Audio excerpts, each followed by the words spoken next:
Live everywhere. Daily Co's Radio on netrootsradio.com presents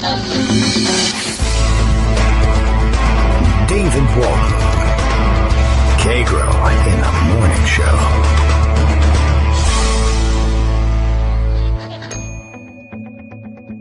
Now, here's David Waldman. Hey everybody, how you doing? It is an unknown date in July 2018. We have prepared this podcast for you ahead of time in my effort to cover my tracks as I leave for a much-needed vacation. And too many stories that had not yet been covered, some of which are directly relevant to whatever's in the news today, and we can just pretty much guess whatever's in the news today, and some of which are recovered from pocket from the dawn of time, things I meant to get to and never did. And although I keep stretching back further and further, trying to find things that are unrelated to the day's news, it just turns out too many things are tied up, too many strings tangled up in one conspiracy or another. And so I'm bringing you today a collection of stories, and by collection I mean two. I think I managed to fit two stories. So we're going to start things off here with a couple of stories in the next few podcasts. However, I choose to distribute them through my absence, with some long form stories, things that I could never fit in a show otherwise, or which would, well, like it's going to do today, dominate the entirety of the show. And so it's a little bit, in some cases, like books on tape, I guess. And there is, of course, along the way, I can't just read you an article. I stop, pause every once in a while, make comments on it, draw parallels with other stories. But we have some very interesting things to share, and this is kind of a unique opportunity, this absence, to bring some of these stories to the fore, some of which, like I say, fit neatly into the jigsaw puzzle we're building of Trump Russia and Trump everything else, and Russia everyone else, Britain, Brexit, Israel, Qatar, United Arab Emirates, Saudi Arabia, Venezuela, as a matter of fact, figuring into things, and who knows how many more stops this train makes along the way. Anyway, like I said, undetermined date, still at this late hour, just before my vacation, undecided as to when and on which days I'll be playing the various things. And so, today you'll have to be confused. It makes for a good rerun podcast later on. And of course, there will probably be some rerun podcasts along the way as well, just to stretch out the material. I don't think I'm going to be able to make it all the way to 7 or 8 full shows of all new material, but I'm hoping to make a liar out of myself by the time we get on the plane tomorrow. And doubtful that I'll be able to bring materials along with me to create shows along the way, as I did on last year's vacation. But anyway, this I hope will be a close substitute, and I hope will not overwhelm you with the intensity that we put into single subjects sometimes for the entirety of a broadcast. We're always been kind of a unique sort of format of show, and I hope that we can get you to bear with us as we explore this avenue. So, for our first story, here we go. It's becoming increasingly obvious that tracking developments on the other side of the ocean in the Brexit-Russia investigation in the UK is worthwhile, and that there are a lot of parallels and maybe even direct connections as between their issues there and our issues here. I want to add this piece to the background, therefore, from David Kirkpatrick and Matthew Rosenberg in the New York Times on June 29th. Russians offered business deals to Brexit's biggest backer. Let's take a look inside this one. Aaron Banks, a British financier who bankrolled the campaign for Britain to leave the European Union, has long bragged about his boozy 6-hour lunch with the Russian ambassador 8 months before the vote. Some also wondered about Mr. Banks's Russian-born wife and their custom license plate, ex-MI5 spy. Seems like a dead giveaway, after the British intelligence agency, MI5. But Mr. Banks always laughed off questions about his ties to the Kremlin. Now, a leaked record of some of Mr. Banks's emails suggests that he and his closest advisor had a more engaged relationship with Russian diplomats than he has disclosed. While Mr. Banks was spending more than 8 million British pounds to promote a break with the European Union, an outcome the Russians eagerly hoped for, his contacts at the Russian embassy in London were opening the door to at least 3 potentially lucrative investment opportunities in Russian-owned gold or diamond mines. One of Mr. Banks's business partners and a fellow backer of Britain's exit from the European Union, or Brexit, took the Russians up on at least one of the deals. The extent of these business discussions, which have not previously been reported, raised new questions about whether the Kremlin sought to reward critical figures in the Brexit campaign. Much as in Washington, where investigations are underway into the possibility that Donald Trump's campaign may have cooperated with the Russians, Britain is now grappling with whether Moscow tried to use its close ties with any British citizens to promote Brexit. In Washington, the investigators for the special prosecutor, Robert Mueller, and Democrats in the House Intelligence Committee have also obtained records of Mr. Banks's communications, including some with Russian diplomats and about Russian business deals. And they have taken a special interest in close ties Mr. Banks and other Brexit leaders built to the Trump campaign. On November 12, 2016, Mr. Banks met President-elect Trump in Trump Tower. Upon his return to London, Mr. Banks had another lunch with the Russian ambassador where they discussed the Trump visit. From what I've seen, or from what we've seen, rather, the parallels between the Russian intervention in Brexit and the Russian intervention in the Trump campaign appear to be extraordinary, said Representative Adam Schiff of California, the top Democrat on the House Intelligence Committee. The Russians were apparently dangling gold mines and diamond mines and financial incentives behind one of the largest backers of Brexit, he added. Earlier this month, Mr. Banks testified before a committee of Parliament, in part to answer questions about his Russian ties. He acknowledged having had 3 meetings, 2 lunches, and a cup of tea, as he later said in interviews, with the Russian ambassador, Alexander Yakovenko, rather than just the famous boozy lunch.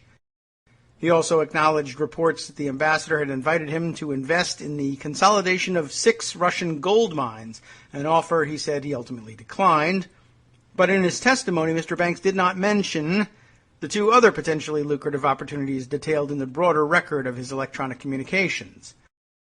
One involved a state-controlled Russian diamond mining giant, Alrosa. The other involved a Russian businessman, described in an email to Mr. Banks as a mini-oligarch, and a gold mine in Conakry, Guinea. In an interview on Friday, Mr. Banks acknowledged that these other business deals were proposed to him, but he said that he never acted on them. He denied any wrongdoing, noting that his opposition to the European Union long predated his meeting with the Russian ambassador. He argued that any business discussions that emerged from those meetings were insignificant because he had never, quote, done any Russian deals. Where have I heard that before? So, after the wholesale theft of my emails, there is still no smoking gun there. But Damian Collins, who is chairman of the parliamentary committee investigating the potential Russian use of disinformation to influence the Brexit vote, said he had seen a record of the messages about the potential Russian mining investments and questioned Russian intentions toward Mr. Banks. The question is, why would the Russians do this for Banks? Mr. Collins asked in an interview. What it looks like is that Russia decided he was someone they wanted to do business with and they wanted to see prosper and succeed. And Banks, alongside that, wanted to hide the extent of his contacts with the Russians. With no college degree, Mr. Banks first became wealthy by starting insurance companies that sold policies to motorcycle riders and van drivers. He now owns a complicated network of insurance and finance enterprises, as well as a few diamond mines in South Africa, where his father operated sugar plantations. He first rose to prominence in Britain through his role in the campaign to leave the European Union, and he has published a campaign memoir, The Bad Boys of Brexit. Some of his emails were first leaked earlier this month to the British press, but the broader record of his messages, described this week to the New York Times by several people who had read them, revealed the new disclosures about Mr. Banks's more extensive Russian business dealings. In the Friday interview, Mr. Banks eventually admitted to a fourth meeting with the Russian ambassador, though he described the earlier account he gave to Parliament of 2 lunches and a cup of tea as relatively accurate. He said his emails might have created the impression of more extensive contacts because of the many exchanges that his media advisor, Andrew Wigmore, had conducted with Russian diplomats to set up meetings or about attending embassy events. I have not denied that we had a friendly relationship with the ambassador, Mr. Banks said. He added, it is completely natural that a diplomat would put you in touch with other businessmen. That is how trade works. Sometimes. The first contacts between Mr. Banks and the Russian embassy came in September 2015 during a conference for the pro-Brexit United Kingdom Independent Party, or UKIP. He and Mr. Wigmore met a Russian diplomat, Alexander Udod, who was later among a list of 23 suspected spies expelled from Britain after the recent poisoning of a former Russian spy, Sergei Skripal, on British soil. In the interview, Mr. Banks said he and Mr. Wigmore had asked Mr. Udod if they could meet the ambassador because we thought it would be interesting. At the first meeting with the ambassador over lunch, Mr. Banks recalled in his memoir, the ambassador served him a special bottle of vodka that he claimed was made for Stalin. In the interviews, Mr. Banks said that at the lunch, he had volunteered that he owned diamond mines in South Africa. The ambassador then invited him for another meeting later that month to introduce him to a Russian businessman who was offering a chance to invest in a proposed consolidation of 6 Russian gold mines. I am very bullish on gold, so keen to have a look, Mr. Banks wrote afterward in an email to the Russian businessman, Simon Povarenkin. Mr. Banks was interested enough that he sought the advice of Nick Vandenbroel, an investment banker familiar with Russian gold and diamond mines. In January 2016, Mr. Banks wrote Mr. Vandenbroel an email about the gold play. I intend to pop in and see the ambassador as well, Mr. Banks wrote. He sent a copy of the email to Mr. Udod, the diplomat later expelled for spying.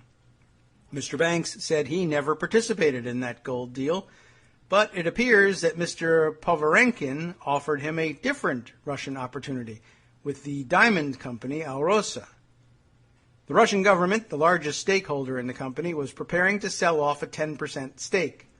On January 16, 2016, an investment advisor working for Mr. Banks wrote Mr. Povarenkin that Mr. Banks's team had, quote, not forgotten about your Alrosa project, unquote, according to people who have reviewed records of the emails.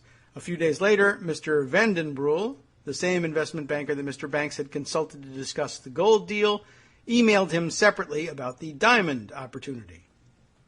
In interviews earlier this week, Mr. Banks initially said he knew nothing about the Alrosa project. Then he later said he remembered hearing about it from the investment banker but did not pursue it.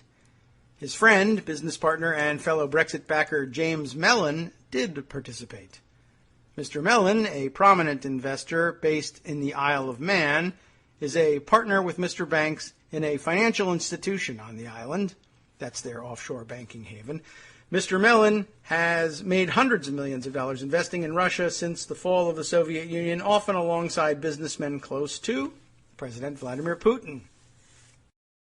Mr. Mellon had introduced Mr. Banks to Nigel Farage, a strident crusader against the European Union, who became the chief beneficiary of Mr. Banks's contributions during the Brexit campaign.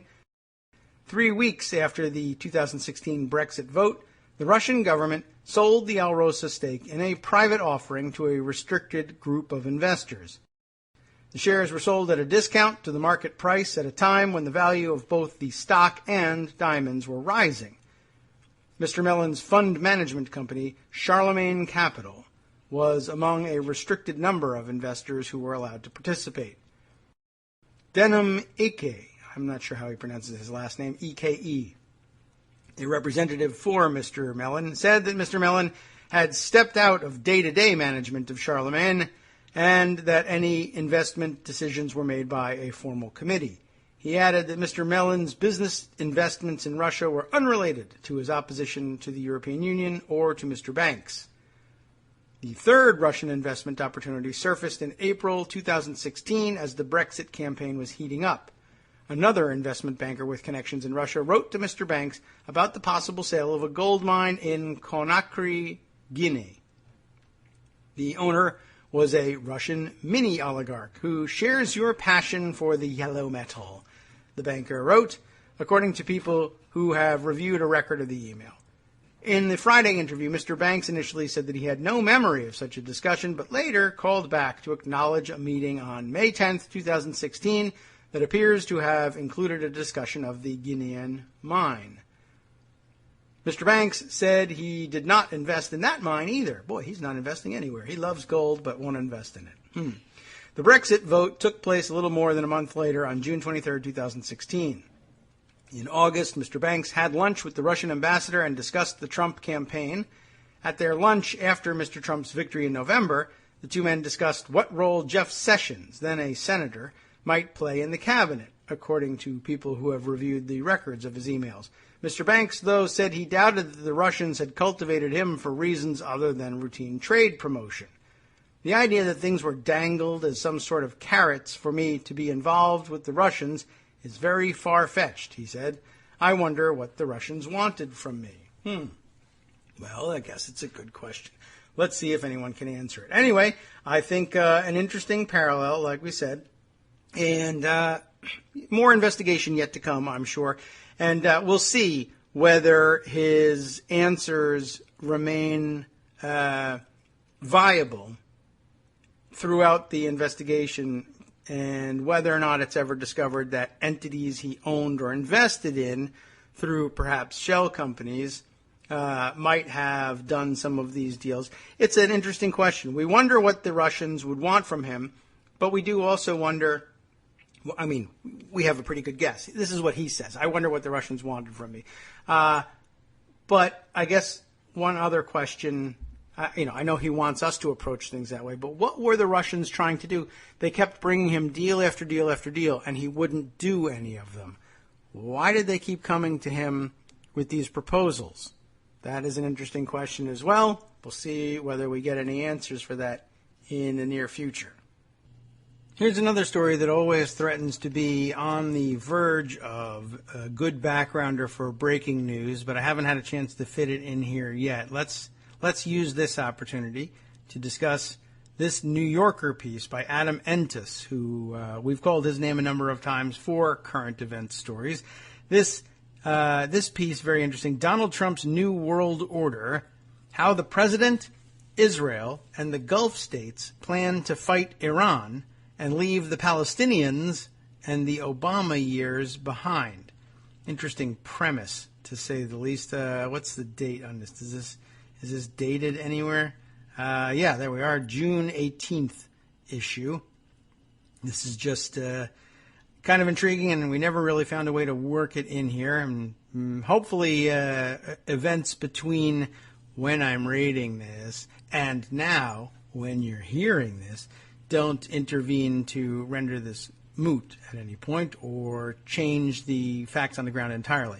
On the afternoon of December 14th, 2016, Ron Dermer, Israel's ambassador to the United States, rode from his embassy to the White House to attend a Hanukkah party. The Obama administration was in its final days, and among the guests were some of the president's most ardent Jewish supporters, who were there to bid him farewell.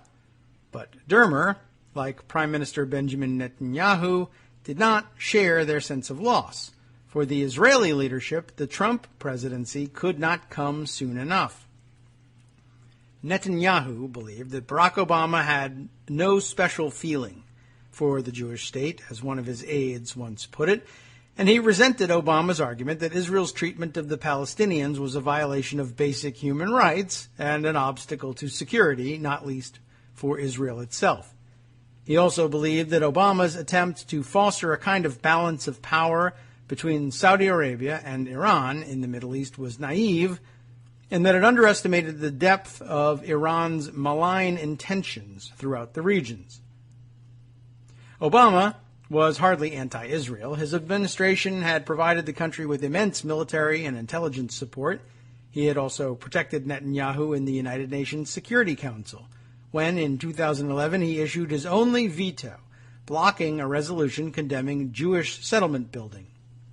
And Obama opposed efforts by the Palestinians to join the International Criminal Court after Netanyahu shouted over the telephone to the president's advisors that, quote, "This is a nuclear warhead aimed at my crotch," as only Netanyahu can express it, I guess. Netanyahu's office disputes the American account of the call, by the way. Some of Netanyahu's supporters believed that the prime minister bore comparison to Richard Nixon, whose anti-communist credentials gave him the political capacity to open the doors to diplomatic relations with China. Dennis Ross, an advisor on Middle Eastern affairs during Obama's first term, frequently told the president and members of the national security team that there were two Netanyahus, the strategic Bibi, who was willing to make concessions, and the political Bibi, who pursued his immediate electoral interest. Ross made the point so often that during one exchange in the Oval Office, Obama stopped him with a palm in front of his face. He had heard enough. Over time, Obama and his advisors came to believe that Netanyahu had been playing them, occasionally feigning interest in a two-state solution while expanding settlements on the West Bank, thus making the creation of a viable Palestinian state increasingly difficult to conceive. By Obama's second term, his aides no longer bothered to mask their frustration with the Israelis. They were never sincere in their commitment to peace. Benjamin Rhodes, one of Obama's closest foreign policy advisors, told me, they used this as cover to make it look like they were in a peace process. They were running a play, killing time, waiting out the administration. The relationship between Obama and Netanyahu grew more poisonous every year. In 2012, Obama's team suspected that the Israeli leadership backed Mitt Romney's presidential campaign. Tensions between Susan Rice, Obama's national security advisor, and Ron Dermer were so fierce that they never met alone. The administration became convinced that Netanyahu, after years of threatening to use force against Iran, was bluffing, that he was really trying to goad the Americans into taking a harder line and even launching strikes of their own. One of Obama's advisors was quoted as calling Netanyahu a, well, we'll say chicken crap, because that's the only one we could get by on the radio, as if we were really on it. But okay, he calls Netanyahu a chicken S. You get it. Wink, wink. Causing a diplomatic uproar. Oh, my, well, who would even care about that these days, right? Not everyone close to Obama regretted the epithet. One of the president's top aides told another, the only problem with the quote was that it wasn't strong enough. It should have been chicken SMFer.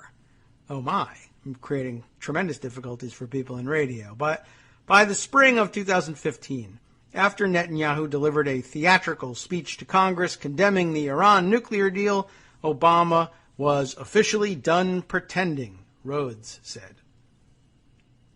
An era seemed to be ending. The 1993 Oslo Accords and subsequent negotiations had raised hopes among Palestinians that they would get a state comprising Gaza, the West Bank, and, as a capital, some part of East Jerusalem. But after years of settlement building, a second intifada, instability throughout the region, and the rise of absolutism on both sides, a paralyzing mistrust took hold. Although half of Israelis and Palestinians still want two states, neither side believes the other will move forward in good faith. Late in Obama's second term, Secretary of State John Kerry brought to the White House a stack of maps of the West Bank that were prepared by the State Department and vetted by U.S. intelligence agencies. Kerry spread out the maps on a large coffee table. As Frank Lowenstein, one of Kerry's top advisors, put it to me, the maps allowed him to see the forest for the trees. When the settlement zones, the illegal outposts, and the other areas off limits to Palestinian development were consolidated, they covered almost 60% of the West Bank. It looked like a brain tumor, an official who attended the session told me. No matter what metric you're using, existing blocks, new settlements, illegal outposts, you're confronting the end of the two-state solution. Mahmoud Abbas, the president of the Palestinian Authority, had lost all faith in the administration's efforts. You've been telling me to wait, and telling me to wait, and telling me to wait, a former official recalled Abbas, saying to Kerry during one particularly tense exchange, you can't deliver the Israelis. In late September 2016, Obama flew to Israel for the funeral of Shimon Peres, the former prime minister who shared the 1994 Nobel Peace Prize with Yasser Arafat and Yitzhak Rabin for his part in the Oslo Accords. Just giving it a little Scandinavian pronunciation there, just for fun. The signs of a shifting political climate were clear. Abbas attended the funeral, but he wasn't acknowledged by any of the Israeli leaders in their remarks. After the service, veterans of the negotiations gathered on the terrace of the King David Hotel in Jerusalem for an impromptu lunch. It's a nice spot. I've been on that terrace. Martin Indyk, the former U.S. Special Envoy for Israeli-Palestinian negotiations, told the group, this is the wake for the Oslo process. When Obama and the American delegation arrived back in the U.S., they learned that the Israeli government had approved the building of a new settlement in the West Bank. A top Obama advisor said that the move amounted to an unmistakable F.U., and it is in fact abbreviated with those very letters. I didn't even have to censor it at all. Thanks so much. And so, unlike the melancholy well-wishers who shouted, "We love you, Mr. President," to Obama at the White House Hanukkah party, Dermer saw the election of Donald Trump as an opportunity. Trump's team promised a markedly more compliant policy where Israel was concerned. Later that day, Dermer went to another Hanukkah party where he was far more welcome, just down Pennsylvania Avenue at the Trump International Hotel. As Dermer told me, we saw the light at the end of the tunnel. The Israelis did have one lingering fear. They worried that before Obama left office, his administration would attempt to punish them at the UN Security Council. Israeli spy agencies had picked up on discussions about possible Security Council resolutions ranging from a condemnation of settlements to a measure that would enshrine in international law so-called final status parameters, locking in Obama's position on the two-state solution. Israeli officials say that intelligence reports submitted to Netanyahu showed that Obama and his team were secretly orchestrating the UN resolutions, a charge that the Americans later denied. Just after Trump's election victory, Dermer expressed his anxieties about a possible resolution to Vice President Joe Biden and told Dennis McDonough, Obama's chief of staff, don't go to the UN. It will force us into a confrontation. It'll force us to reach out to the other side. The other side, in this case, was the president-elect. McDonough declined to comment, but officials close to him disputed Dermer's account. The Israelis already had ties to the Trump family. Netanyahu had a long friendship with Charles Kushner, the criminal, the father of Ivanka Trump's husband, is how they put it here, Jared Kushner. In recent years, the Kushners, Orthodox Jews who made their fortune in the real estate business and hold conservative views on Israel, have donated large sums of money to Israeli causes and charities, including tens of thousands of dollars to a yeshiva in the Beit El settlement in the West Bank. When Netanyahu visited the Kushners at their home in New Jersey, he sometimes stayed overnight and slept in Jared's bedroom, while Jared was relegated to the basement. Poor Jared. Dermer, who grew up in a political family in Miami Beach and moved to Israel in 1996, recalled accompanying Netanyahu to Trump Tower in New York in the early aughts for a meeting with Donald Trump. Dermer and Trump met again in 2014 at an alumni dinner at the Wharton School of Business. Dermer, who had become ambassador to the U.S. the year before, gave a speech in which he said that he had chosen Wharton after reading Trump's book, The Art of the Deal. What a mistake. If you were going to make a career in business, Wharton was the place to go, Trump wrote, not that it made any difference in his life. Dermer did not stint on flattery. Mr. Trump, I wanted to be your apprentice, he said, referring to Trump's reality TV show. In March 2016, Dermer was introduced to Jared Kushner by Gary Ginsberg, an executive at Time Warner who had helped write speeches for Netanyahu. Dermer and Kushner stayed in close touch throughout the campaign and the transition. These relationships paid off during the UN battle and beyond. In late December 2016, Egypt, on behalf of the Palestinians, began circulating among Security Council members a draft settlements resolution, causing alarm in the Prime Minister's office in Jerusalem. After consulting with Netanyahu, Dermer called Kushner and told him that the Obama administration was leading the efforts at the United Nations. Dermer asked for the transition team's help in blunting the work of the sitting president. Dicey, to say the very least, and, illegal to say pretty much all you can say about it. This was an audacious move, particularly for a client state. The president-elect customarily follows the principle known as the one president at a time principle. That's, I guess, what you'd call it. I don't know that we've ever referred to it as that being the name of it, but okay. Obama's aides thought of the UN settlements resolution as largely symbolic, but Netanyahu behaved as though Israel were in mortal danger. He feared that a second, more far-reaching resolution, setting out the parameters of a Palestinian state, would soon reach the Security Council. The Israelis found the Trump circle easy to persuade. Trump and his closest advisors shared Netanyahu's antipathy toward Obama. They had no government or diplomatic experience and were eager to please their staunchly pro-Israel and pro-Likud base. American and Israeli officials told me that the Israeli government's use of its intelligence capabilities to pit the president-elect against the sitting president has no modern precedent. What's more, Trump and his team seemed more trusting of a foreign leader and his intelligence than they were of the President of the United States and American intelligence agencies. Not something we had difficulty understanding or didn't know about them before, to be honest. Under pressure from Netanyahu and Trump, Egypt withdrew its sponsorship of the resolution, but 4 other Security Council members picked it up and pushed for a vote. Kushner had asked Obama's aides for a heads up if a resolution was in the works. So, when he heard a vote was coming, he felt that the Trump team had been deceived.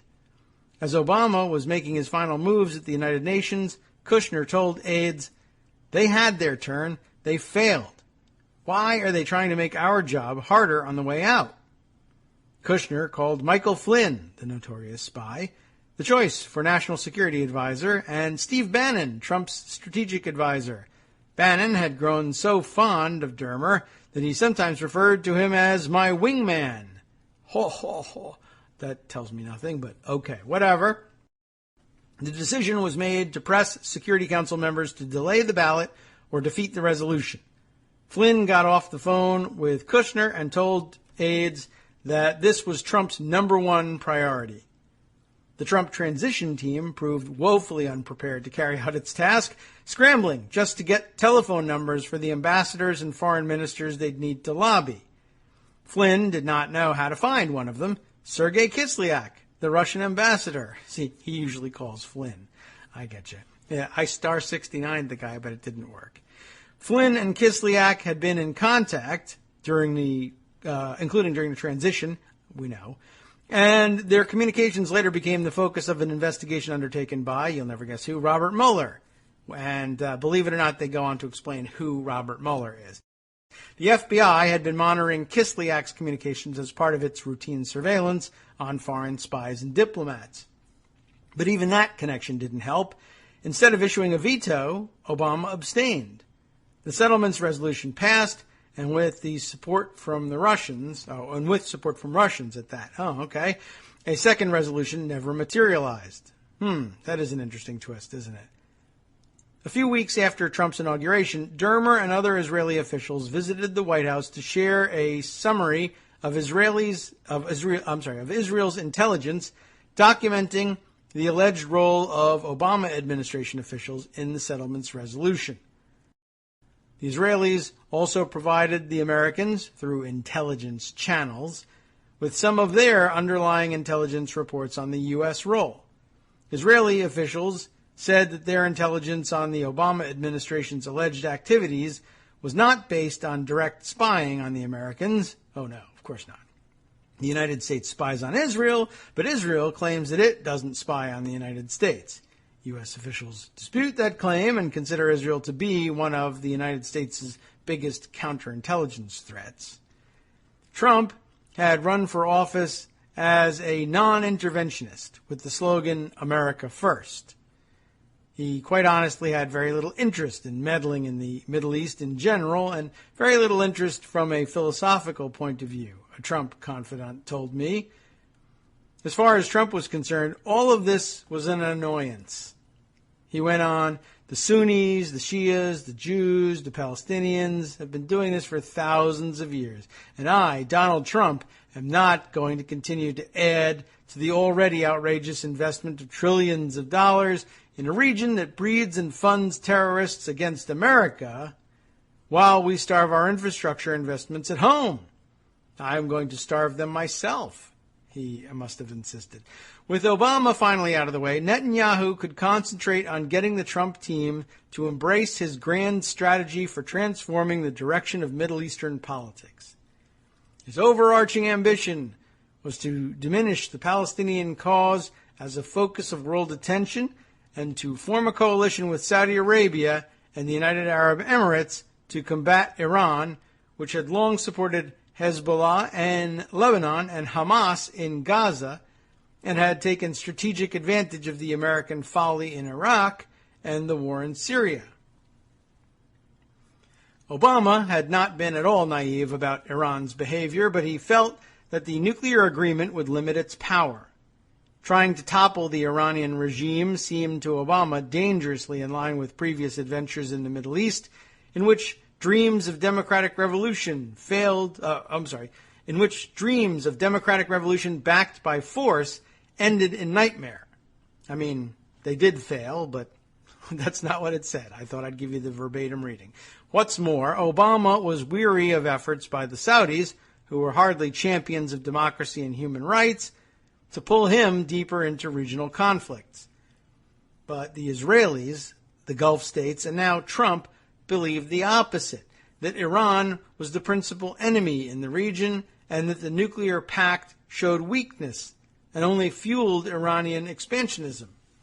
Before the inauguration, Netanyahu had taken the bold step of quietly dispatching Yossi Cohen, head of Mossad, Israel's foreign intelligence agency, to Washington. Cohen briefed Flynn on the Iranian threat in an attempt to ensure that the two governments would be closely aligned in their approach. Intelligence veterans said that Cohen's visit was a breach of protocol. Trump did not exactly scour the U.S. diplomatic corps to staff his foreign policy team, and Netanyahu had every reason to believe that the central figures in the new administration had a special feeling for Israel. Trump put Jared Kushner in putative charge of Middle East policy.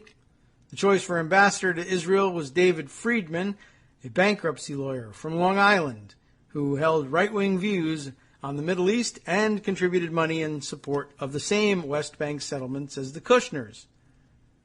The chief envoy to the region would be Jason Greenblatt, a graduate of Yeshiva University and an attorney who worked for the Trump Organization. Netanyahu could be confident that Trump would look out for his interests and share his opposition to Obama's policies in the region. Even before Trump entered the White House, Israeli officials talked about having more influence and a freer hand than ever before. Dermer had planned to return to Israel in 2017, but he agreed to remain in place as ambassador to help Netanyahu capitalize on the turn of events. On Inauguration Day, State Department buses carried members of the diplomatic corps to the Capitol. The ambassadors in attendance had radically different perspectives on the incoming administration. The French ambassador, Gerard Araud, had tweeted after the election, quote, "A world is collapsing before our eyes. Vertigo. Interesting. The presence of Kislyak took some observers by surprise. One of the ambassadors, European ambassadors at the ceremony, said to Kislyak, "You are the most important ambassador here today." Kislyak smiled and gestured at Ron Dermer. "Actually," Kislyak said, "he is the most important ambassador here today." There was one other Middle Eastern ambassador who had extraordinary access to the new president's team, Youssef al-Otaiba of the United Arab Emirates. I believe we have called his name before. Otaiba had been introduced to Kushner during the campaign by Thomas Barak, a Lebanese-American billionaire who was raising money for Trump and was friendly with Otaiba's father. Barak knew that Kushner was already working closely with Dermer, and he thought Trump's team needed to hear the Gulf Arab perspective.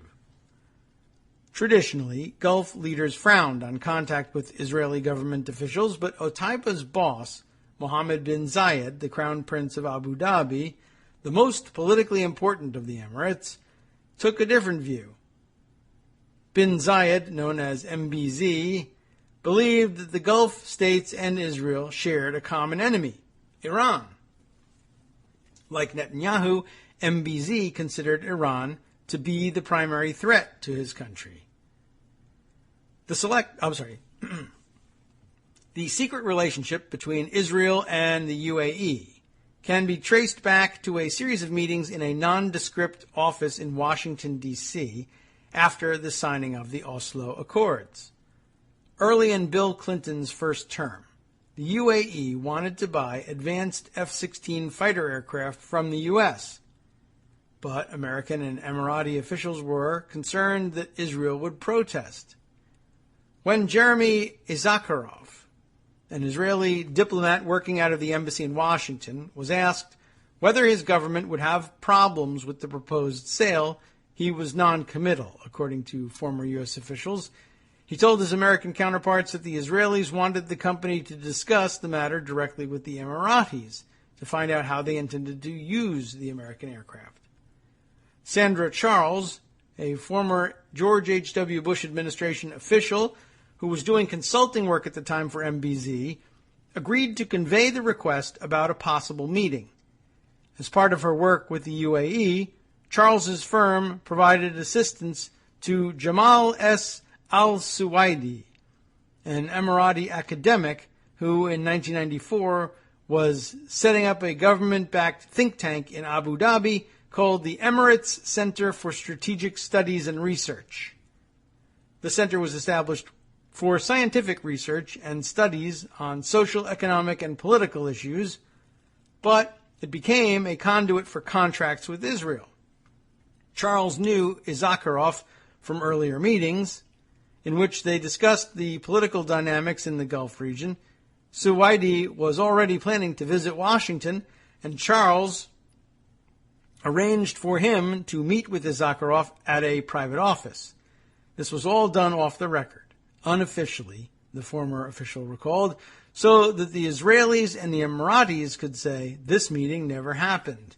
It wasn't a one-off encounter. Israeli and Emirati officials didn't agree on the Palestinian issue, but they shared a perspective on the emerging Iranian threat, which was becoming a bigger priority for leaders in both countries. Later, Prime Minister Yitzhak Rabin told the Clinton administration that he would not object to the F-16 sale. Former U.S. officials said that the Israeli decision built a sense of trust between Israel and the UAE. MBZ wanted to modernize his small military so that it could defend itself against Iran and other threats. During the negotiations, he learned that the F-16s would contain Israeli technology. Some Arab leaders would have rejected such a deal. MBZ didn't care. The Emiratis wanted everything the Israelis had, a former Clinton administration official who was involved in the negotiations said. With MBZ's blessing, Suwaidi started bringing delegations of influential American Jews to Abu Dhabi to meet with Emirati officials. A senior Emirati leader attended one of the first sessions more than 20 years ago, according to a former American official, who recalled him saying something that shocked the Jewish leaders in the room. I can envision us being in the trenches with Israel fighting against Iran. They assumed that he was telling them what he thought they wanted to hear, but the official said that for Emirati leaders like MBZ, it's the old adage, the enemy of my enemy is my friend. From those preliminary contacts and others, an intelligence sharing relationship emerged, U.S. officials said. For the Israelis, this was a long-term investment. The prize, they hoped, would be a normalization of relations. Soon after Obama's inauguration in 2009, the Israeli and Emirati governments joined forces for the first time to press the new administration to take seriously the Iranian threat. Otaiba and Salih Meridor, I'm hoping I'm not murdering that name too badly, who was then Israel's ambassador to the United States, asked Dennis Ross, the Middle East advisor, to meet with them at a Georgetown hotel, where they made their joint appeal. Obama's willingness to talk to the Iranian leadership to find ways to reduce tensions unnerved officials in Israel and the UAE.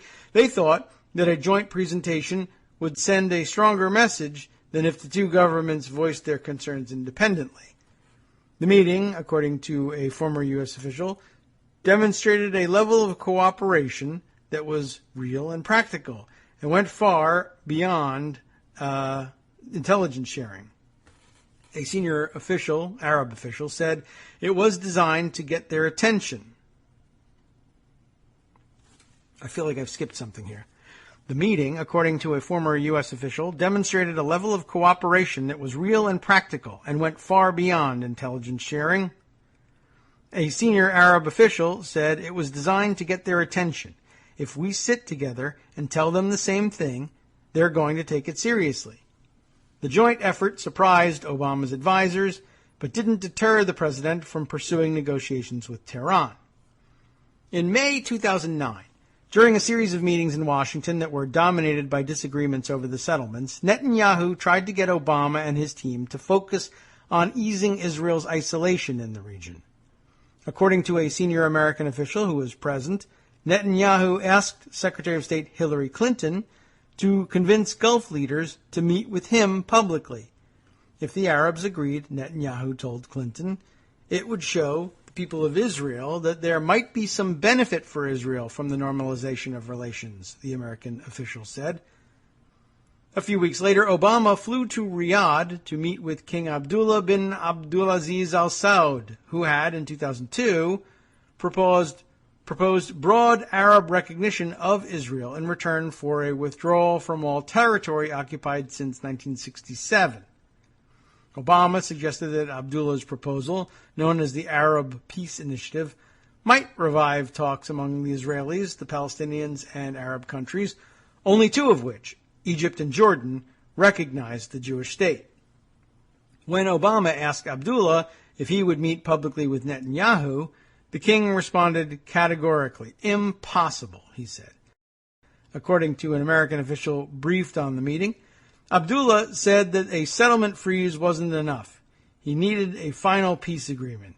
And he said, to Obama's surprise, we'll be the last ones to make peace with them. Michael Oren, Israel's ambassador to the U.S. from 2009 to 2013, told me at a coffee shop in Tel Aviv that he'd encountered three types of Arab ambassadors in Washington: those who would have lunch with me openly, those who would have lunch with me secretly, and those who wouldn't have lunch with me at all, I guess.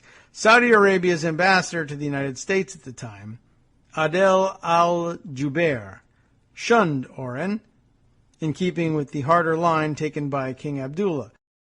When Oren saw Jubeir at events around Washington, Jubeir would look right through me as if I was made of glass, Oren recalled. During a temporary setback in the secret intelligence relationship caused by a Mossad operation in Dubai in 2010, the UAE made a proposal to patch things up. Israel would supply Emirati forces with armed drones, according to U.S. and Arab officials. The Israelis balked at the idea, wary of antagonizing the Obama administration, which had refused to sell armed drones to the UAE. John Kerry, Clinton's successor at the State Department, had tried to restart peace talks between Israel and the Palestinians, but when the negotiations collapsed in 2014, Netanyahu asked Isaac Molho, one of his most trusted advisors, to concentrate on fostering political contacts with Arab states. Netanyahu wanted to move relations with the UAE and Saudi Arabia beyond the secret channels. King Abdullah died in January of 2015 at the age of 90, making way for other Saudi leaders, including the 29-year-old Mohammed bin Salman, who later became Crown Prince. MBS, as he is known, shared MBZ's views on Iran and a less ideological approach to the Jewish state. In meetings with American officials in Riyadh and Washington, MBS routinely remarked that Israel's never attacked us, and we share a common enemy. He privately said that he was prepared to have a full relationship with Israel. Like MBZ, MBS, in conversations with U.S. officials and Jewish American groups, expressed disdain for the Palestinian leadership. Here, too, he seemed eager for that conflict to be finished, even if it meant the Palestinians were dissatisfied with the terms. Dermer briefed Otaiba on Israel's position on the Iran deal and tried to convince him to join the Israelis in actively opposing Obama. While the Israelis mounted a public campaign, the Emiratis, who lack political clout in the United States outside of Washington, largely voiced their concerns in private. In early 2015, Netanyahu accepted an invitation from John Boehner, the Republican Speaker of the House, and delivered a fiery speech before a session of Congress, arguing, "This is a bad deal, a very bad deal." The speech failed to persuade Congress to block the agreement, yet a senior Israeli official said that it led to an increase in Israeli Gulf Arab contacts. For years, American officials were skeptical of Israel's claim about its inability to expand ties with the Gulf states. But toward the end of Obama's second term, U.S. intelligence agencies learned of phone calls between senior UAE and Israeli officials, including calls between a senior Emirati leader and Netanyahu. Then, U.S. intelligence agencies picked up on a secret meeting between senior UAE and Israeli leaders in Cyprus. U.S. officials suspect that U.S. officials suspect that Netanyahu attended the meeting, which centered on countering Obama's Iran deal. The Israelis and the Emiratis didn't inform the Obama administration of their discussions. They were not telling the truth, a former State Department official told me. It's one thing to be secret from the public. It's another thing to be secret from the U.S., supposedly the closest ally of both. Neither Dormer nor Otaiba would confirm that the meeting took place. Obama set out to bring Jews and Arabs closer together through peace, Oren told me. He succeeded through common opposition to his Iran policy. By 2015, Netanyahu no longer cared what Obama thought of him. The Obama era was ending, and along with MBZ, Netanyahu had set his sights on persuading the new president to create an entirely new dynamic in the Middle East. Donald Trump was unschooled in the intricacies of policy, domestic and foreign, but he did pay attention to personalities. He'd long admired Netanyahu's swagger and oratorical skills, his insistence on projecting himself as a great historical actor, and his willingness to challenge Obama. In January 2013, Johnny Daniels, an Israeli public relations man, asked Trump if he would be interested in recording a video message endorsing Netanyahu in the upcoming Israeli elections. Trump agreed and shot the video at Trump Tower. "My name is Donald Trump, and I'm a big fan of Israel," he said to the camera.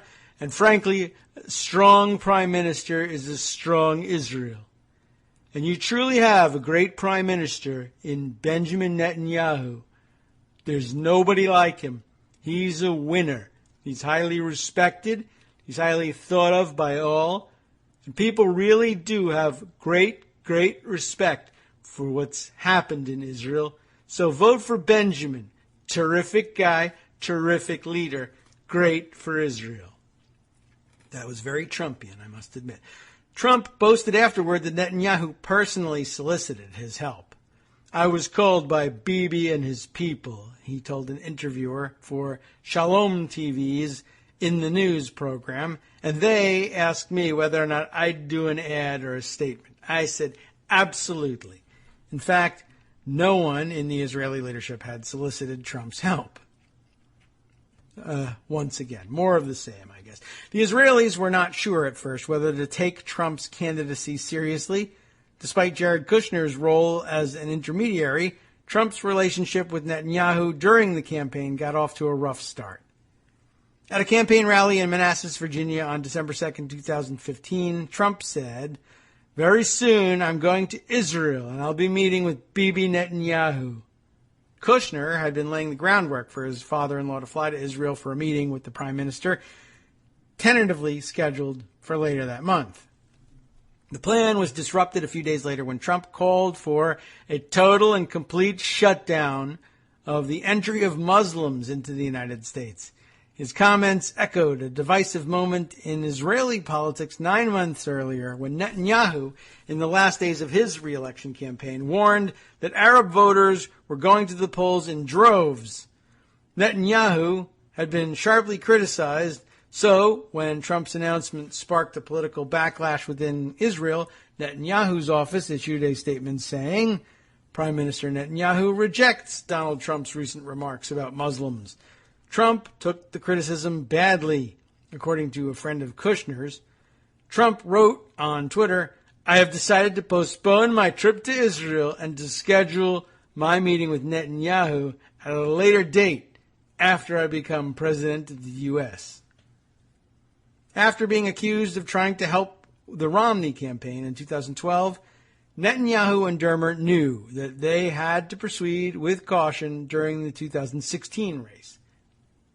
In January 2016, Michelle Flournoy, who was considered the frontrunner to lead the Pentagon in a Hillary Clinton administration, visited Israel to attend a national security conference, or an annual security conference. I guess their national security, our international security, and there met with Moshe Ya'alon, Netanyahu's Minister of Defense. Flournoy told Ya'alon that the strong bipartisan support for the U.S.-Israel relationship was in peril. Netanyahu has been weighing in so brazenly in our politics and making it very clear that he prefers a Republican counterpart, she recalls telling him. When an Israeli administration starts to cultivate or prefer one American party over the other, you're playing with fire. Democratic lawmakers and Jewish American leaders delivered a similar warning. The Prime Minister decided not to attend the annual AIPAC conference in Washington in March, thus avoiding face-to-face encounters with the various candidates. But as the campaign went on, Dermer spoke regularly with Kushner and even got some of his talking points included in Trump's first major policy speech on Israel. Meanwhile, other Israeli diplomats tried to develop less official connections to a possible Trump administration. One of these was through George Papadopoulos, a young energy consultant based in London who had met Israeli diplomats at a conference about oil and gas operations in the Eastern Mediterranean. When, in March 2016, Papadopoulos joined the Trump campaign as a foreign policy advisor, he shared the news with his Israeli contacts. One of the Israeli diplomats met with Papadopoulos and discussed Trump's foreign policy priorities, which he passed on to his colleagues in Jerusalem. The Israeli diplomat helped Papadopoulos contact an official at the Australian embassy who set up a meeting over drinks between Papadopoulos and Alexander Downer, Australia's High Commissioner to the United Kingdom. That's how that happened. Papadopoulos told Downer that he had heard that Moscow had dirt on Clinton in the form of thousands of emails. FBI agents later found out that about Downer's conversation with Papadopoulos, which became part of the FBI's early rationale for launching an investigation into whether Trump or his associates conspired with Moscow during the 2016 campaign. American officials soon learned of the activity between Israel and the Trump team. Other governments took a Clinton victory as a foregone conclusion. But a former U.S. official told me the Israelis didn't take that opinion at all. They were working the Trump people with great energy before anybody else was engaged with them. The Israelis knew the Trump team from the inside. But by the end of the campaign, according to the former U.S. official, the Israelis had a clear understanding of who Kushner and Trump's other Middle East advisors were, where they stood on policy matters, and how little they knew about the issues, particularly the Palestinian question.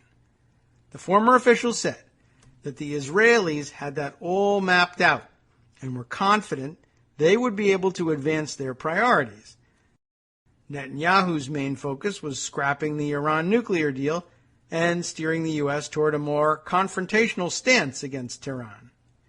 Lower down on Netanyahu's wish list was moving the U.S. embassy from Tel Aviv to Jerusalem, a particular obsession of Trump's and the Prime Minister's most right-wing supporters. In late September 2016, 7 weeks before the election, Netanyahu attended the annual gathering of the UN General Assembly. Kushner proposed to Dermer that Netanyahu meet with Trump during this visit, in the belief that such a visible event would help to energize evangelical Christian voters, not Jews, and make his father-in-law look more presidential. Kushner jokingly told Trump that he believed Netanyahu was one of the only politicians who could have challenged him in a race for the Republican Party's nomination. Netanyahu was that popular with evangelical Christians. Dermer said the meeting was an important way to establish a strong personal rapport between the leaders and to smooth over any previous misunderstandings. Trump was initially hesitant. These are two pure alpha males. Maybe. A former Trump advisor told me. Trump has a powerful personality and a massive physical presence, and Bibi has a commanding presence, coupled with immense intellectual firepower that lets him drive the narrative. The advisor said he thought that Trump might have felt intimidated about the meeting with Netanyahu, adding he didn't know if Bibi respected him. In the end, Trump agreed, and Netanyahu used his time with Trump to create a bond with him and to press his strategic agenda. Netanyahu saw Clinton, too. He wanted to sell whoever became the next president on what he saw as a historic opportunity to fashion an anti-Iran alliance. One of Clinton's aides said that Netanyahu outlined a plan calling for the Arab states to take steps toward recognizing Israel in exchange for Israel improving the lives of the Palestinians. Later, after a series of confidence-building trades, the Arab states would pressure the Palestinians to accept a full deal with the Israelis, one that was likely to be substantially less advantageous to the Palestinians than what they had rejected in previous negotiations. Clinton knew that the UAE and Saudi Arabia were already working together behind the scenes with Mossad to counter Iranian influence. Netanyahu made it clear to Clinton that he wanted the next president's support in strengthening those secret relationships and eventually moving them into the open. The regional dynamics had changed since Clinton left the State Department, but she knew that Netanyahu's approach would be harder to execute than he made it sound. Netanyahu and Dermer made a similar pitch about the regional opportunities to Trump, Kushner, and Bannon in the candidate's penthouse in Trump Tower.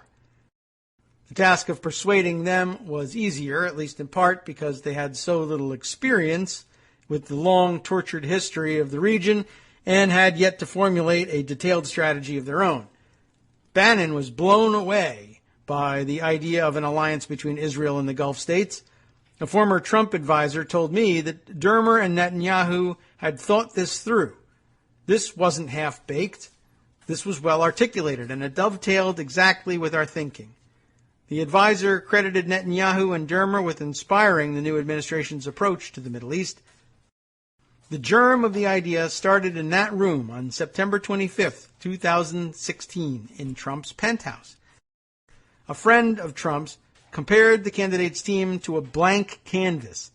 Israel just had their way with us. No puppet. No puppet. MBZ was equally determined to get an early foothold with Trump. On December 15th, 2016, 5 weeks after the election, he flew to New York to see Kushner, Bannon, and Flynn. They met discreetly at the Four Seasons Hotel instead of at Trump Tower, where there were always reporters in the lobby.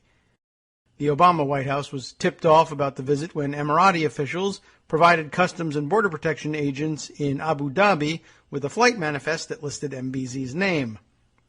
MBZ wanted Trump's advisors to know that he and his counterpart in Saudi Arabia, MBS, were committed to working with the new administration to roll back Iran's influence. Participants in the meeting said that MBZ's message that Iran was the problem, not Israel, coincided with Netanyahu's view. I think I'm pretty obvious on that, but okay. Later, according to people familiar with the exchange, Bannon told Otaiba that was one of the most eye-opening meetings I've ever had. While MBZ and MBS made it clear to Trump's advisors that Iran was their most urgent priority, they said that progress toward ending the Palestinian conflict was mandatory for them to have a more open relationship with Israel. By May 2017, when Trump met with Arab leaders in Riyadh, Kushner and MBS had agreed on the outlines of what they called a Middle East strategic alliance. Israel would, for now, remain a silent partner. The U.S. committed to taking a harder line on Iran, and the Gulf Arabs promised to help get the Palestinians to go along with the new program. MBS described to an American visitor the division of labor. "We're going to get the deal done," MBS said. "I'm going to deliver the Palestinians, and he, Trump, is going to deliver the Israelis." Good luck. MBZ, MBS, and Netanyahu were similarly aligned when it came to Russia, whose presence in the region couldn't be ignored. In recent years, the Emiratis and the Saudis sought to pull Russia's president, Vladimir Putin, out of Iran's orbit by investing billions of dollars in the Russian economy. An even more critical reason for Netanyahu to curry Putin's favor was to ensure that the Israeli military could fly in Syrian airspace, which was partly controlled by Russia, to carry out operations without ending up in a conflict with Moscow.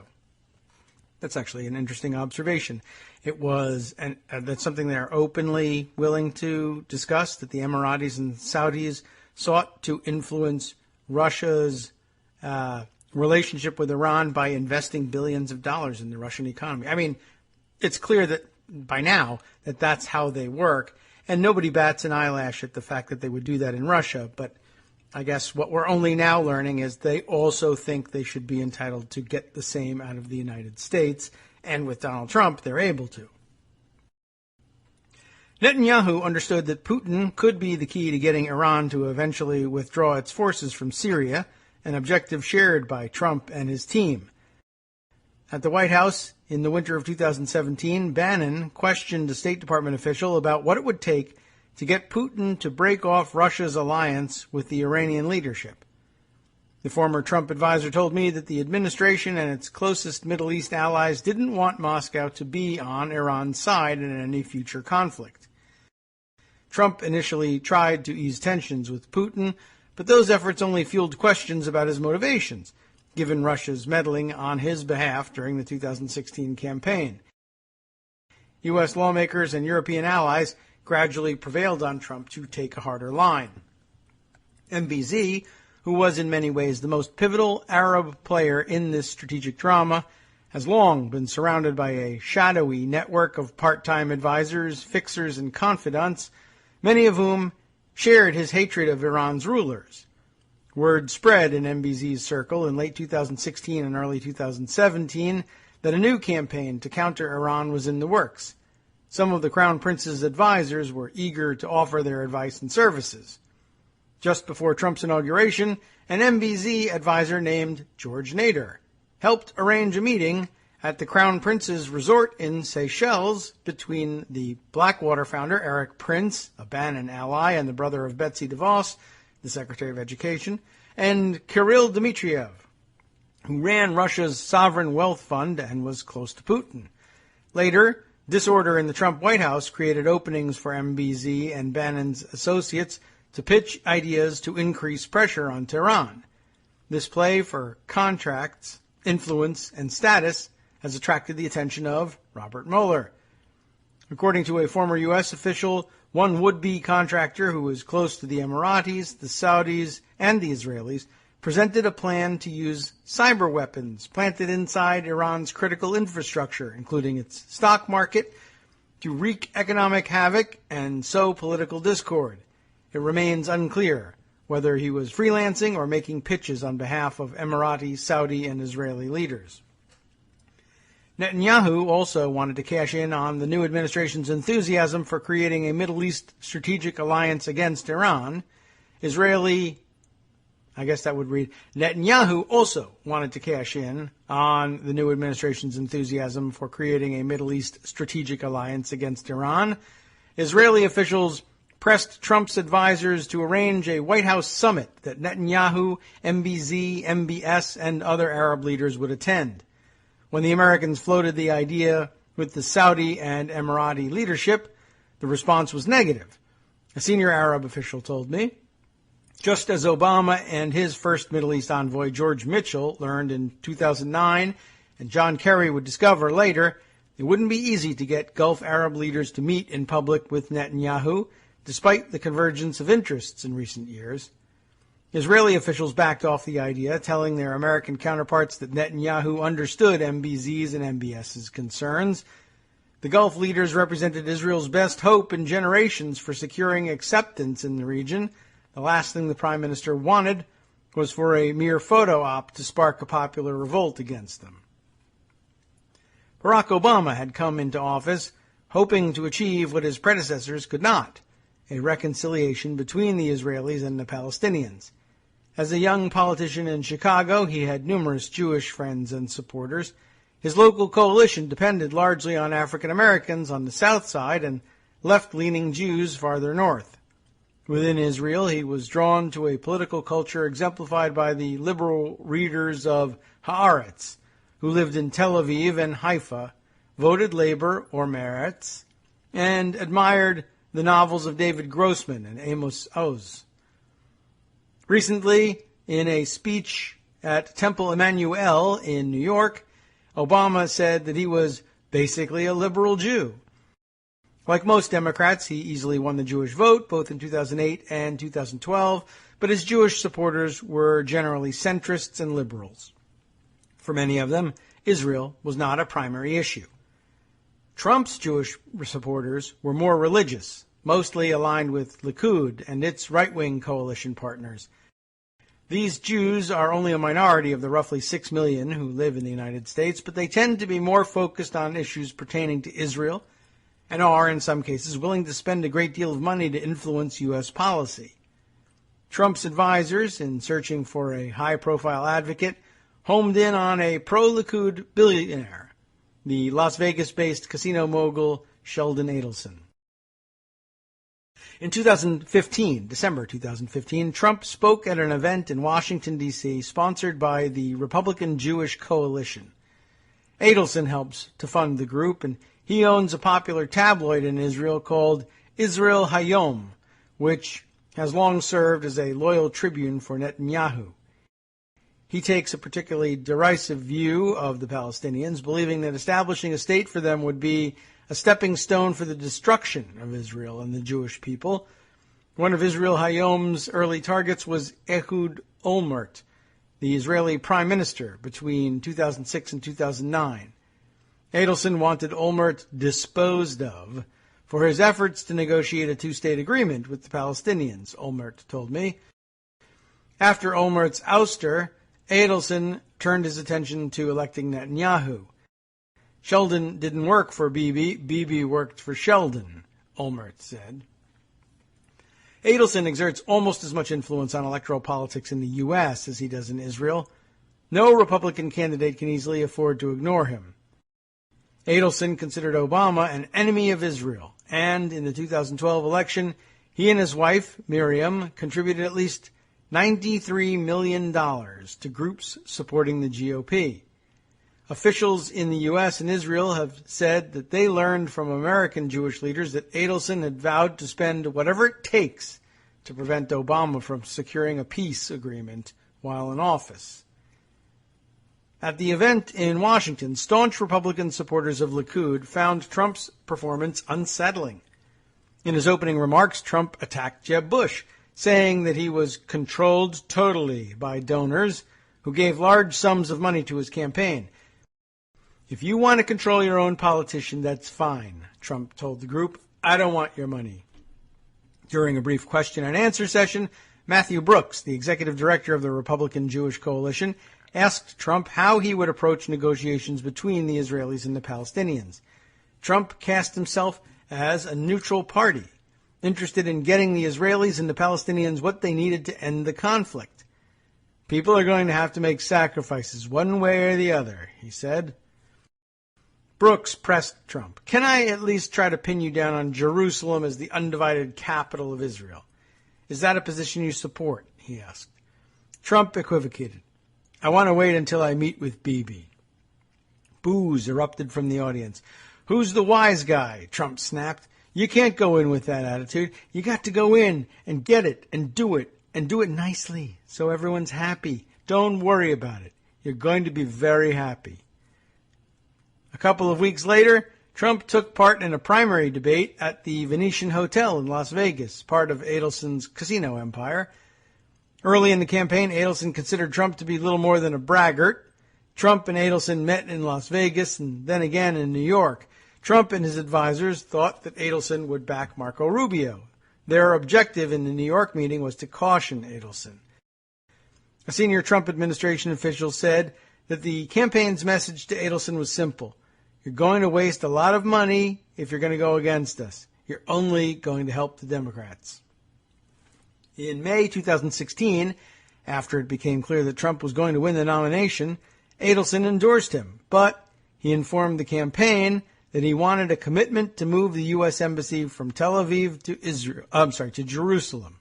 For many years, Palestinian, Israeli, and American negotiators had discussed a Palestinian state that would have its capital at least some part of East Jerusalem. Adelson wanted to take the issue of dividing the capital off the table. A Trump confidant said that was the sole issue for him. It was his dream. A few weeks after the party conventions in the summer of 2016, Trump dipped in the national polls. His campaign was concerned that the Republican establishment would withdraw its support. And in mid-August, Adelson met with Trump, Kushner, and Bannon in New York. Adelson asked again about moving the embassy. We have to win this, Bannon said at the meeting, according to someone familiar with the exchange. If we don't, forget about moving the embassy. Later, Adelson told associates that he had received a commitment that Trump would, if elected, announce the embassy move on his first day in office. Soon after the meeting, Sheldon and Miriam Adelson started writing checks to back the campaign. Adelson's support, one of Trump's senior aides said, was evidence that the legit part of the Republican establishment was coming in big behind Trump. Within 10 days or 15 days, we basically secured legitimate Republican muscle. Adelson was critical. After Trump's victory, Bannon began drafting his Day One project, a list of executive actions that Trump intended to take as soon as the swearing-in ceremony was over. At the top of the list was an executive order moving the U.S. Embassy to Jerusalem. The Adelsons visited Trump Tower and spoke of the victory as a miracle. When Trump mentioned how he looked forward to moving the embassy, Miriam wept with joy. Adelson told Trump, everything else you do 1,000 years from now, you'll be remembered for this. I doubt it. But after James Mattis and Rex Tillerson, his nominees for Defense Secretary and Secretary of State, urged caution, Trump decided to defer the move. The Trump confidant said that Adelson was caught off guard. As the weeks passed without an announcement, Adelson started to complain. You're making a fool of me, he shouted on the phone to a senior White House aide. Eventually, Adelson and others pressured Trump to stop delaying by warning him that he risked losing support among evangelical Christians. Despite the argument over the timing of the embassy move, Trump showed every sign of being not merely pro-Israel, but pro-Likud. Netanyahu now had the latitude to do as he wished regarding the Palestinian question, Israeli officials told me. Denunciation from the White House and calls for restraint during flare-ups of violence in the West Bank and the Gaza Strip would be things of the past.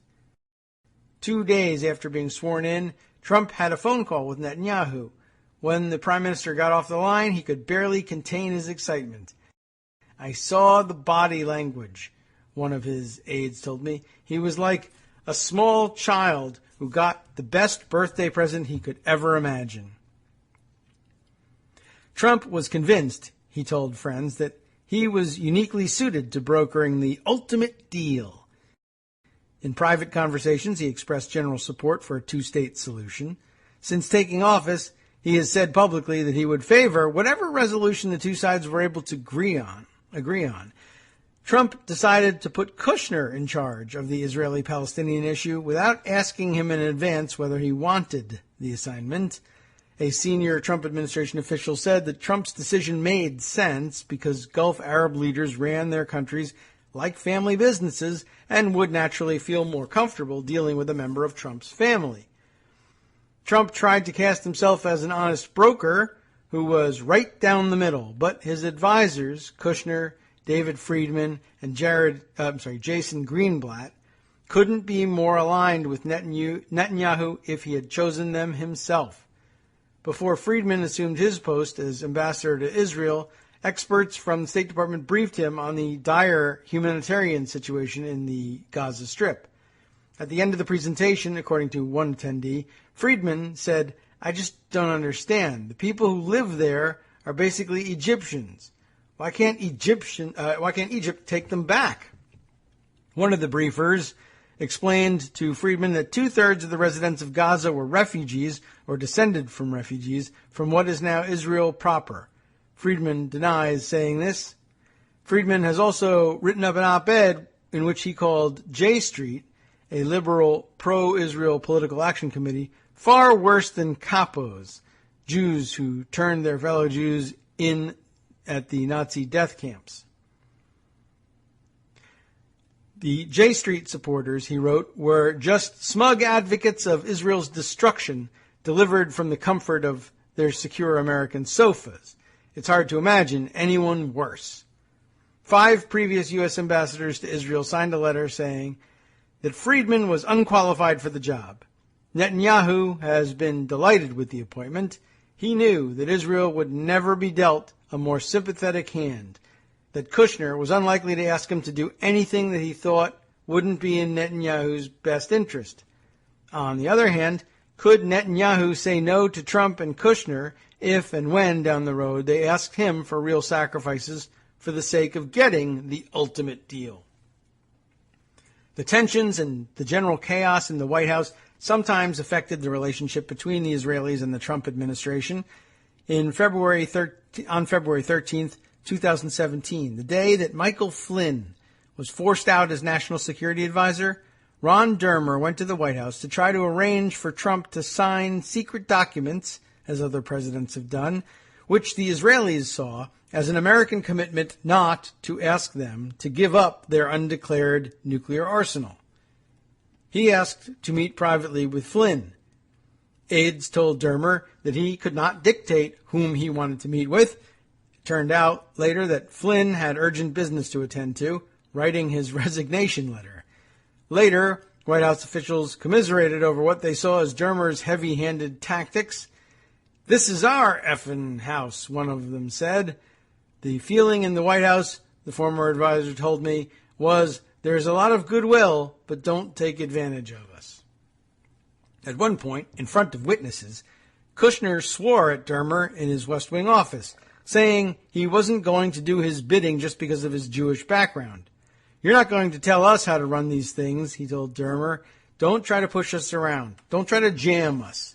When I asked Dermer about the incident, he didn't remember Kushner using that language and said, "I have a very good relationship with Jared, but we don't always agree on everything." After one of Trump's oldest friends told him that he didn't believe Netanyahu wanted to make a deal, the president began asking whether Netanyahu was only pretending to be committed, just as Obama and his advisors had concluded. U.S. officials say that Netanyahu, in turn, may worry that Trump, who is famously unpredictable, will surprise him with demands. Unlike Obama, Trump is popular in Israel, and Netanyahu knows that it will now be harder for him to reject White House proposals. As a senior advisor, Kushner had access to sensitive intelligence reports, including those prepared by the National Security Agency. Many of his interlocutors were NSA targets, and this allowed him and others to see what they were saying about the new White House team. At times, Kushner and other White House officials talked about the chatter and how foreign government officials, including the Israelis, the Emiratis, and the Saudis, could try to manipulate or take advantage of Kushner. He was being told that that's what's going on, a former White House official said. Bill Priestap, the assistant director of the counterintelligence division at the FBI, briefed Kushner on the counterintelligence threats he faced. Some foreign powers saw Kushner as susceptible to persuasion, and because of his family's myriad business pursuits around the world, particularly prone to conflicts of interest. In the briefing, Priestap told Kushner that his father-in-law was the number one target, that would be Trump, of every major foreign intelligence service in the world. He said that Kushner probably ranked in the top 5. One of the countries Priestap told Kushner he needed to watch out for was Israel. Kushner said he wasn't surprised. To prepare for his new role as an international diplomat and peacemaker, Kushner read past peace agreements, including the 1993 Oslo Accords. He thought they were full of high-flown ideals, but short on specifics. He told aides that the documents said as little as possible to offend as few people as possible. Kushner's plan was to propose a deal that was highly detailed and then sell it. That sounds like things that he usually does. He'll sell just about anything. Okay, but I take your meaning. One of the biggest differences between the Obama and Trump administration on Middle East policy was their approach to and understanding of the Palestinian question. Kushner told aides that he thought Obama, quote, tried to beat up on Israel and give the Palestinians everything. This was a common view on the right. Trump's advisors, by contrast, wanted the Palestinians to think that their stock value was declining. Interesting analogy. A strategy advocated by Netanyahu and Dermer. The goal was to get the Palestinian leadership to accept more realistic proposals than had been offered to them by former Prime Minister Ehud Barak in 2000 and by Ehud Olmert in 2008.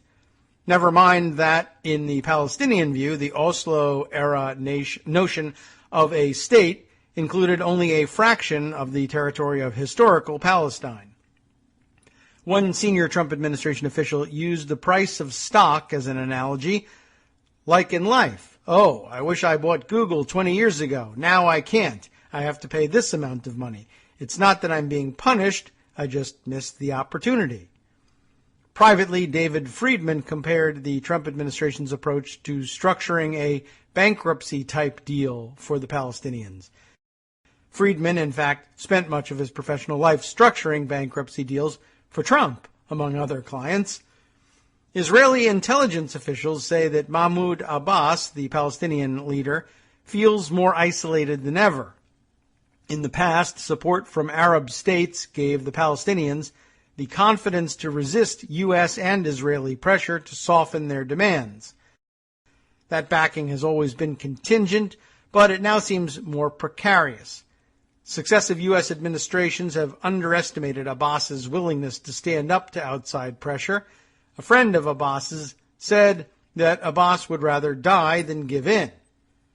Obama once described his guiding principle of foreign policy as, don't do stupid S. Essentially. Well, that's a good policy. I just can't tell you what it is. In contrast, Trump revels in taking big gambles in foreign policy. North Korea, Iran, the Middle East, Europe, Mexico. Like Richard Nixon, he appears to take pride in throwing his rivals off guard with erratic behavior and rhetoric. The Trump team seems unfazed by the feeling among Palestinians that they are being cast aside.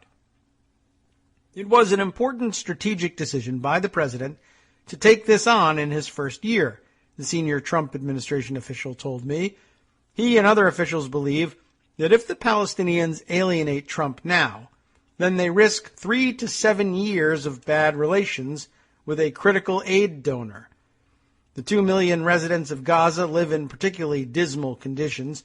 2/3 of Gazans depend on humanitarian aid and other services provided by an organization called UNRWA, the United Nations Relief and Works Agency for Palestine Refugees in the Near East. Earlier this year, Trump, in an apparent effort to increase pressure on Abbas, froze U.S. financial support for the agency.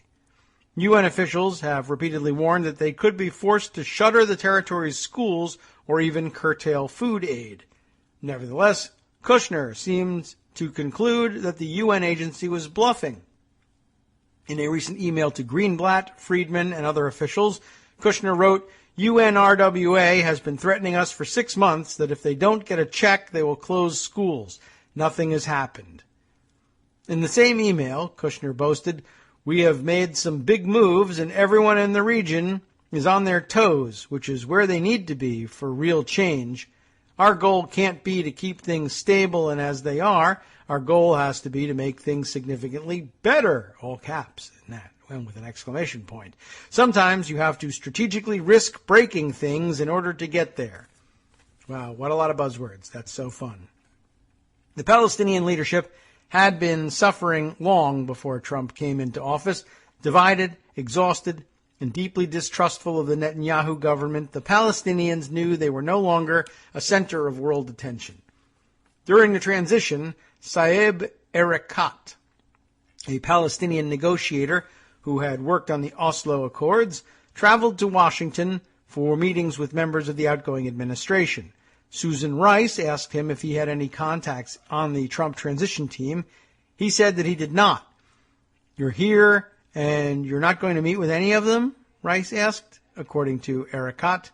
He responded to Rice by saying, I don't know any of them. I don't know how to contact any of them. I don't know if they will touch me. Before Erekat left the Obama White House for the last time, Rice told him, you're going to miss us.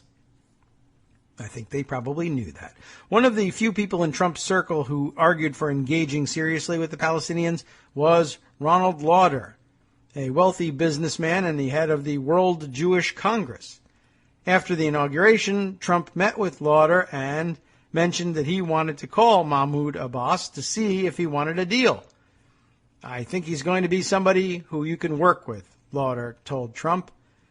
Obama had called Abbas almost immediately after being sworn in. Trump waited nearly 2 months. On March 10, 2017, a White House operator put Abbas on the line with the president. Trump quickly got to the point. What do you think? He asked Abbas. Can we do a peace deal? Abbas didn't answer Trump's question directly. What even was the question? Can we do a peace deal? What does that even, I know what it means, but did he preface it in any way? I don't know. First, he hailed the great democratic results of the American election. Okay, Trump interrupted, telling Abbas the phone's connection wasn't clear. We are talking about a historic peace deal, Trump repeated. What do you think? Abbas said, he's trying to butter up Trump. He knows he's supposed to do that.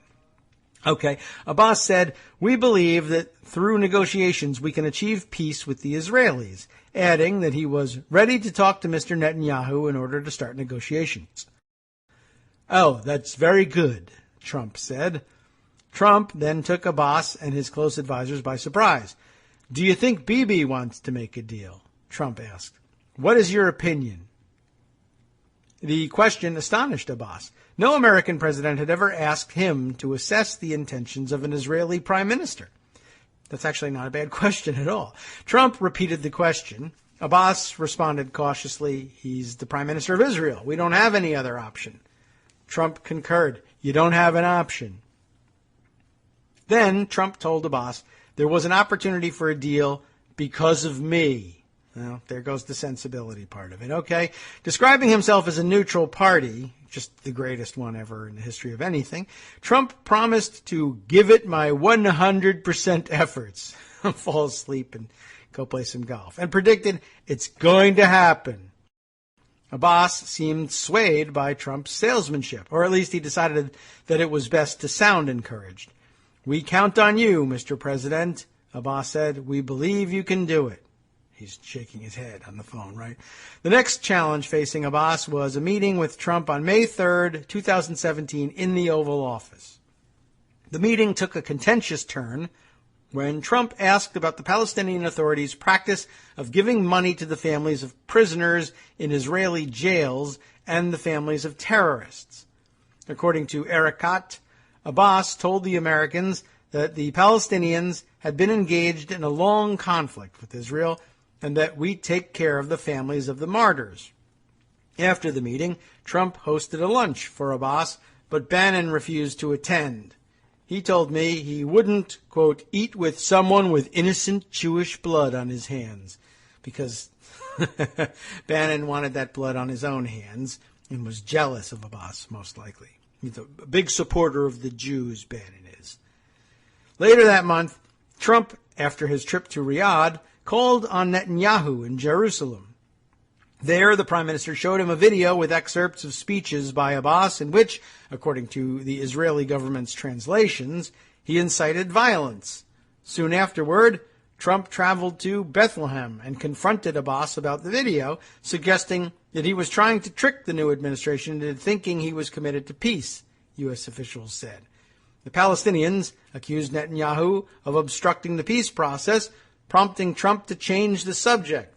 Eric Kott told me later that Netanyahu was using every trick in the book to convince Trump that Abbas wasn't trustworthy.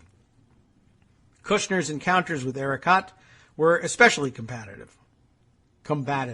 In one of them, Eric Kott complained that the Palestinians were having trouble organizing meetings with the Israelis.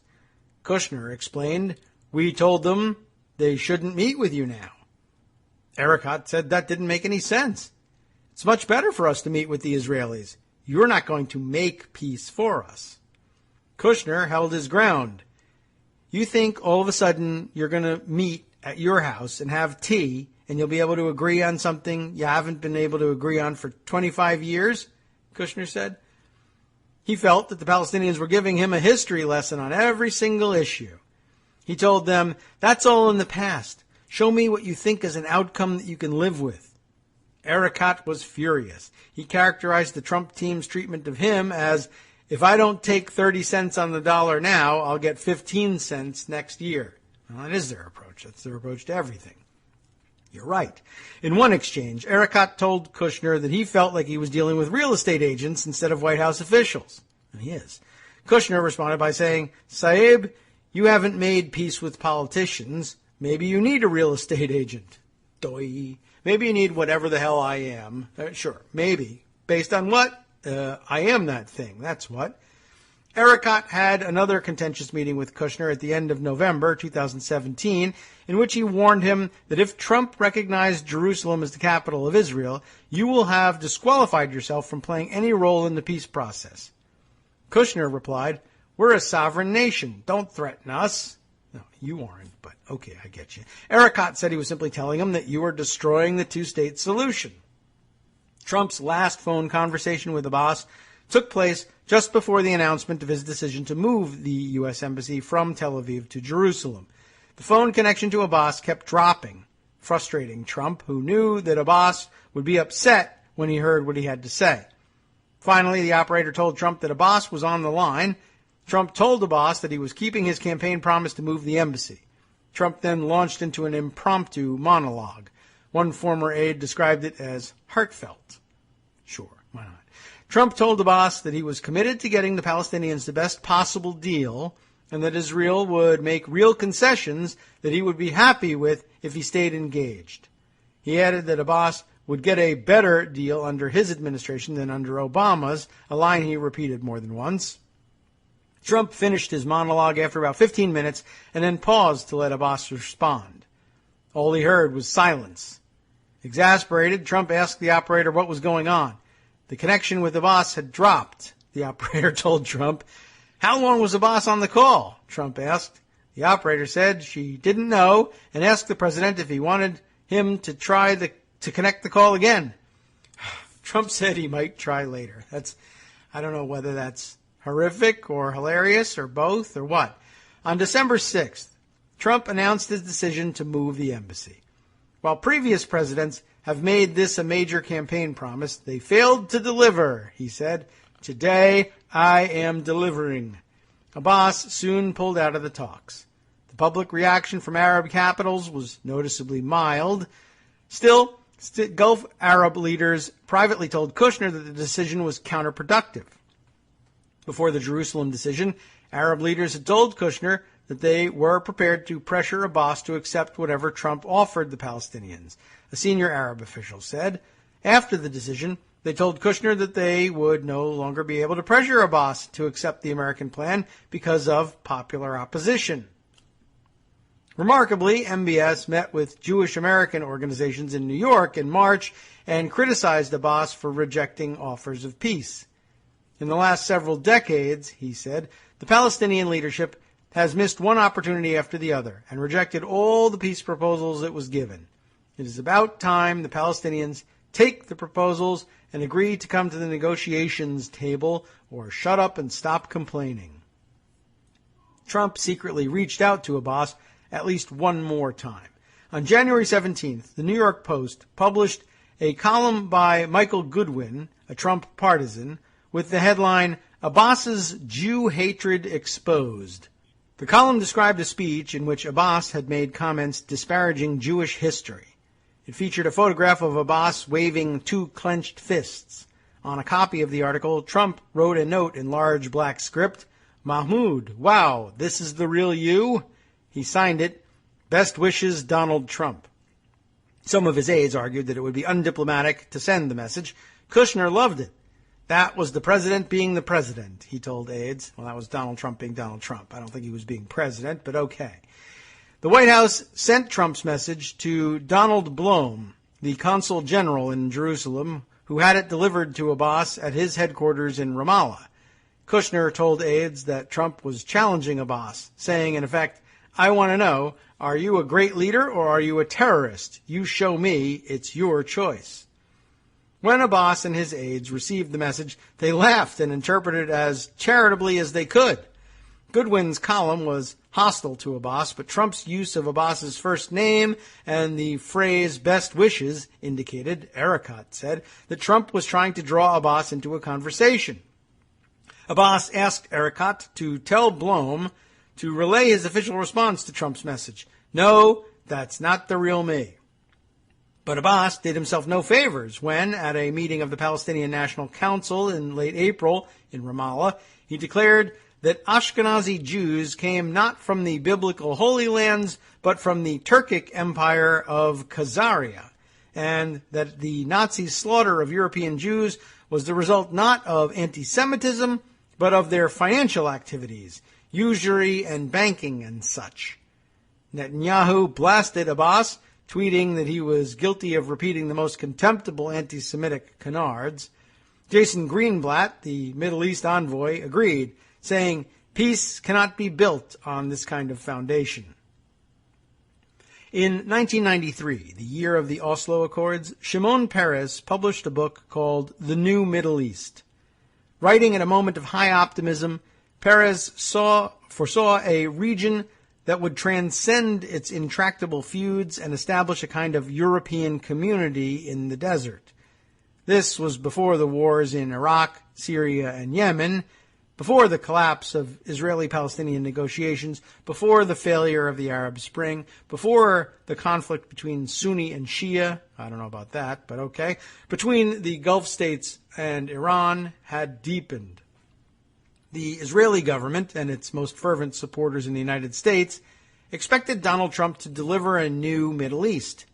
Less than a month after his inauguration, Trump met with Benjamin Netanyahu in the Oval Office for the first time. After the meeting, the two men issued a joint statement in which they, quote, agreed that there will be no daylight between the United States and Israel, and reaffirmed the special relationship between the two allies. They subsequently called for the formation of joint working groups to expand security cooperation. Trump's most ardent anti-Iran advisors on the National Security Council wanted these working groups to help Israel prepare for future conflicts with Iranian proxies in Lebanon and Syria. But efforts by those who wanted to do more to enable Israel to counter Iran met resistance from more cautious elements within the U.S. national security establishment, who feared that Israel would initiate a military confrontation and expect the U.S. to finish the job. In the ensuing power struggle, the anti-Iran hawks in the White House and their allies in the right-wing media accused their internal rivals of being more loyal to Obama's agenda than to Trump's. By the summer of 2017, they set their sights on the National Security Advisor, General H.R. McMaster, casting him as anti-Israel. In March, McMaster was replaced by John Bolton, who took a much harder line against the Palestinians and who has long advocated for regime change in Iran.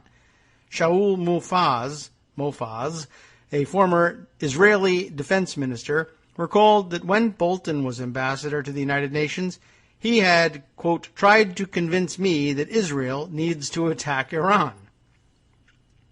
The contours of the new, more truculent and hawkish Middle East strategy revealed themselves in May with the transfer of the U.S. Embassy from Tel Aviv to Jerusalem and the Trump administration's decision to withdraw from the Iran nuclear pact. In both cases, the administration chose to gamble, despite repeated warnings about the threat of unrest and dangerous countermeasures by Iran. As the May 14th ceremony in Jerusalem celebrating the establishment of the new U.S. Embassy got underway, Israeli soldiers were firing on Palestinians who had gathered at the security fence that surrounds the Gaza Strip to protest the occupation. Nearly 60 Palestinians died that day. While Kushner was on his way to the ceremony, he heard the news and made a last-minute adjustment to his speech, adding, "Those provoking violence are part of the problem and not part of the solution."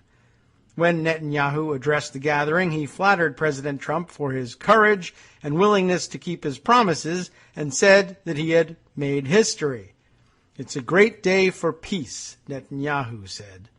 Sheldon and Miriam Adelson sat in the front row with Netanyahu and his wife and Jared Kushner and Ivanka Trump, underscoring the roles they played behind the scenes in making the embassy move happen. Later that evening, Adelson attended a Republican Jewish coalition reception where, in brief remarks, he joked about being the shortest man in the room, except when standing on my wallet. The Palestinians, human rights groups, and various foreign governments accused the Israeli military of using excessive force in Gaza. A spokesman for Theresa May, the British Prime Minister, said Israel has the right to defend its borders, but the use of live fire is deeply troubling. President Recep Tayyip Erdogan of Turkey tweeted that Netanyahu was the prime minister of an apartheid state. Israeli government spokesman replied that the army was defending Israeli people and territory. The Palestinians were, in fact, armed with rocks and explosive devices and had used human shields, they said.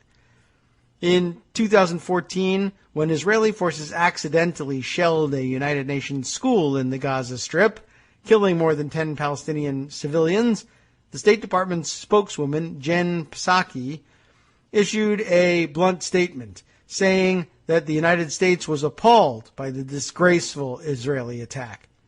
Afterward, Israel's ambassador, Ron Dermer, called Dennis McDonough, Obama's chief of staff, to say, "I'm appalled that you're appalled." When Trump's deputy White House press secretary, Raj Shah, was asked on May 14th whether the United States was calling on Israel to show restraint in dealing with the protests in Gaza, Shah replied, "We believe that Hamas is responsible for those tragic deaths, we believe that Hamas is responsible for those tragic deaths, that their rather cynical exploitation of the situation, is what's leading to these deaths, and we want them to stop." Afterward, Dermer visited the White House and pulled Shah aside to thank him. This is a sharp contrast from what we received in 2014, Dermer told Shah, adding that he was pleased to see a very different reaction from the White House while the issue was hot.